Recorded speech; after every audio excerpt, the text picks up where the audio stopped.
continuer à parler du sort des étudiants dans cette époque très particulière dans l'Info Éco avec Lynn Rifaille ce matin. Bonjour Lynn. Bonjour Damien. On le disait, c'est la deuxième journée de mobilisation des étudiants en France en moins d'une semaine.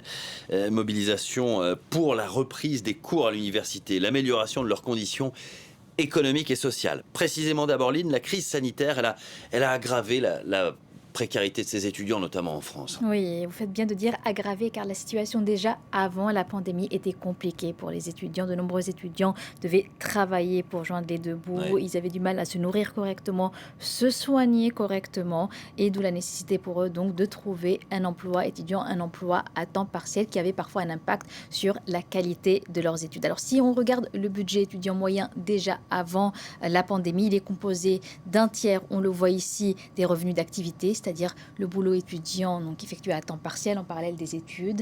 Près d'un tiers, un peu moins du tiers aussi, vient des aides publiques, et puis près du quart des aides de la famille. Mais avec la crise sanitaire, il y a eu un impact, notamment donc moins de revenus étudiants, moins de petits boulots, des petits boulots qui ont été perdus. Souvent, ils sont dans la restauration, l'hôtellerie, les spectacles, etc. Tous ces services qui se sont arrêtés net avec la pandémie. Conséquence pour ces étudiants, eh bien, ils ont perdu une bonne partie de leurs revenus, une perte de revenus estimée à 274 € par mois.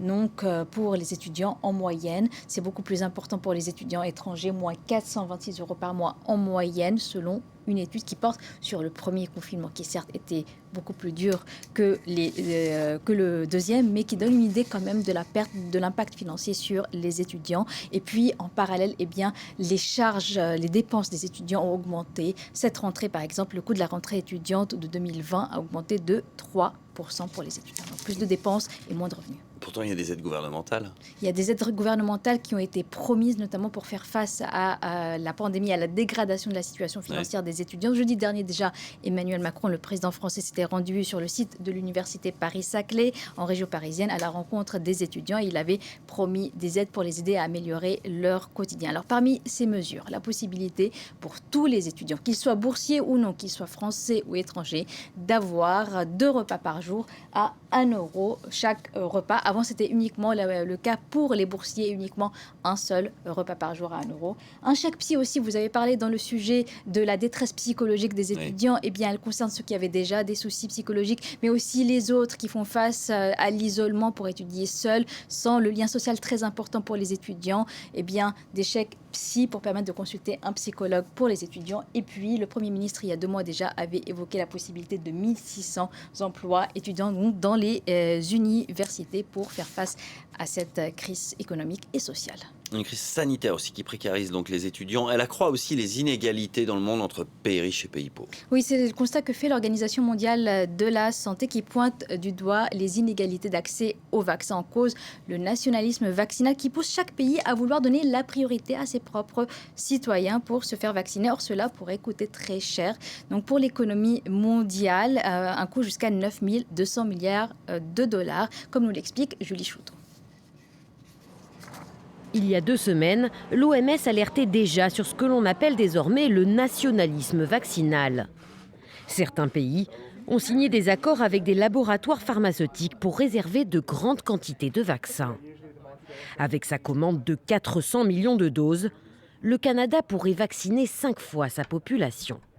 Rich countries have bought up the majority of the supply of multiple vaccines.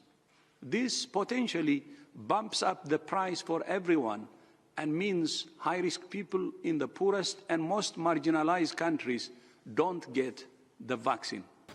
Dans une économie mondialisée, rares sont les produits intégralement fabriqués au même endroit. Les pièces proviennent souvent des 4 coins du monde avant d'être assemblées.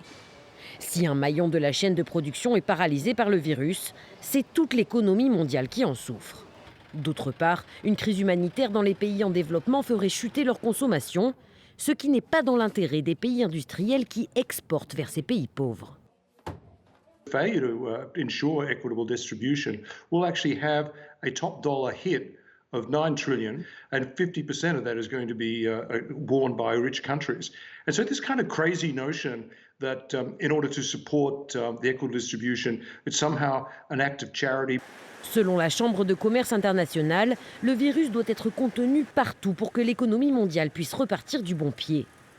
Pourtant, de nombreux pays en développement, du Bangladesh à la Tanzanie en passant par le Pérou, devront probablement attendre 2024 avant d'immuniser leur population, faute d'accès au vaccin.